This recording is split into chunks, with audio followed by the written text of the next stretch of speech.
Hi there, and welcome back to video 6 of a series of videos in which we will be practicing answering HR-related multiple-choice questions.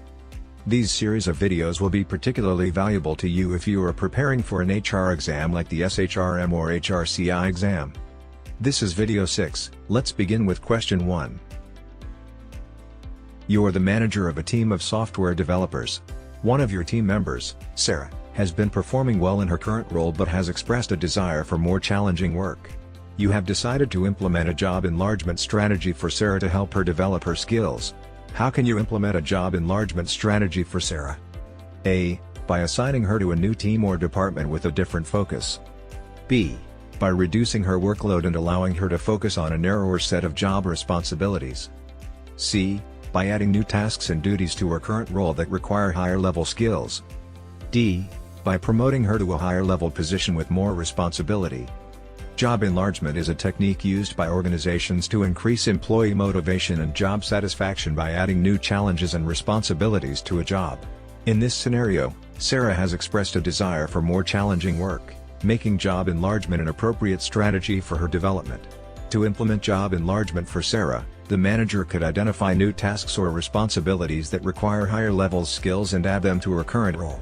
This could involve delegating new responsibilities, providing additional training and support, or restructuring her current responsibilities to give her more autonomy and control over her work.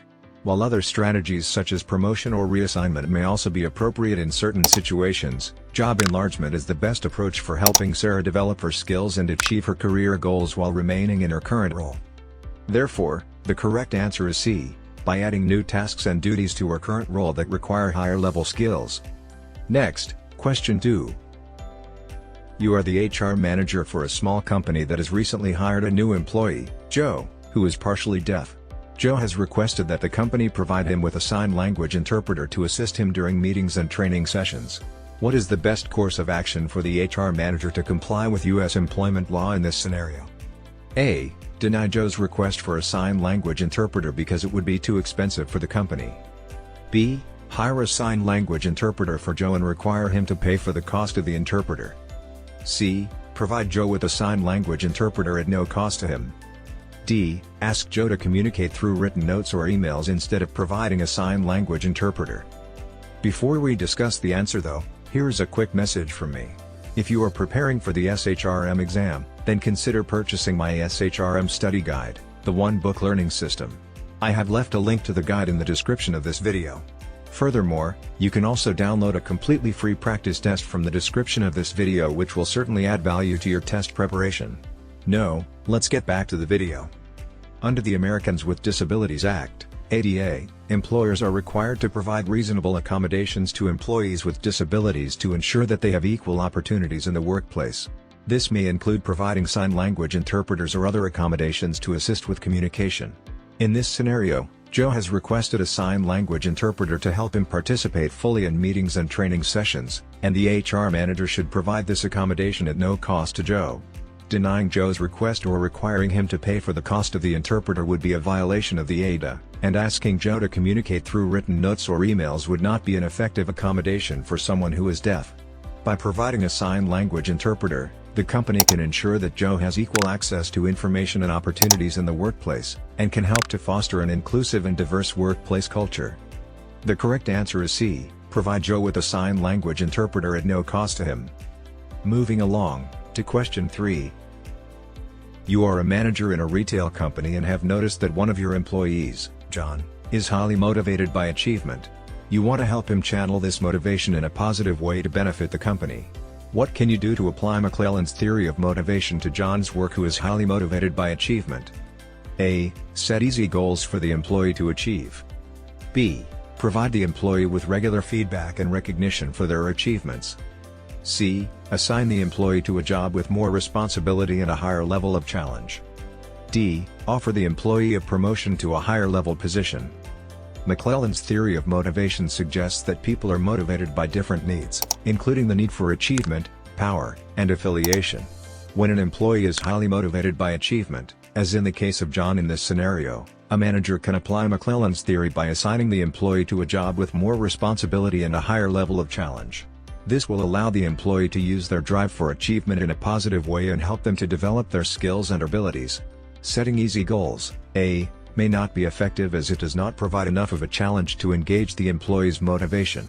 Providing regular feedback and recognition, B, is important but may not be sufficient to fully engage an employee who is highly motivated by achievement. Offering a promotion, D, may be an option in some cases, but may not be feasible or appropriate in all situations. Therefore, the correct answer is C, assign the employee to a job with more responsibility and a higher level of challenge. By assigning John to a job with more responsibility and challenge, the manager can help him to channel his motivation in a positive way and achieve success in his role. Next is question 4. You are a consultant working with a manufacturing company that has been experiencing a high turnover rate among its employees. The company's leadership has asked for your advice on how to improve employee retention and increase job satisfaction. As an organizational development consultant, what steps would you recommend the company take to address these issues? A. Increase employee benefits and incentives to improve job satisfaction. B. Implement training and development programs to improve employee skills and knowledge. C. Conduct exit interviews to identify the reasons for employee turnover and address any issues identified. D. Hire more employees to reduce workload and increase job satisfaction. As an organizational development consultant, it is important to use data and feedback to inform organizational change. In this scenario, conducting exit interviews would allow the company to gather valuable information from employees who have left the organization about their reasons for leaving and any issues they experienced while employed. This information could then be used to make targeted improvements to the work environment, culture, and employee experience.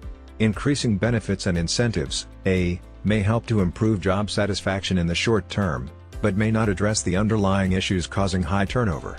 Implementing training and development programs, B, may help to improve employee skills and knowledge, but may not directly address issues related to job satisfaction and turnover. Hiring more employees, D, may help to reduce workload, but may not necessarily improve job satisfaction and could lead to increased costs for the company. Hence, the correct answer is C, conduct exit interviews to identify the reasons for employee turnover and address any issues identified.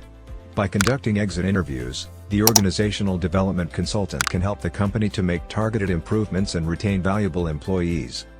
Thank you for watching. Make sure to download the free practice test from the description below.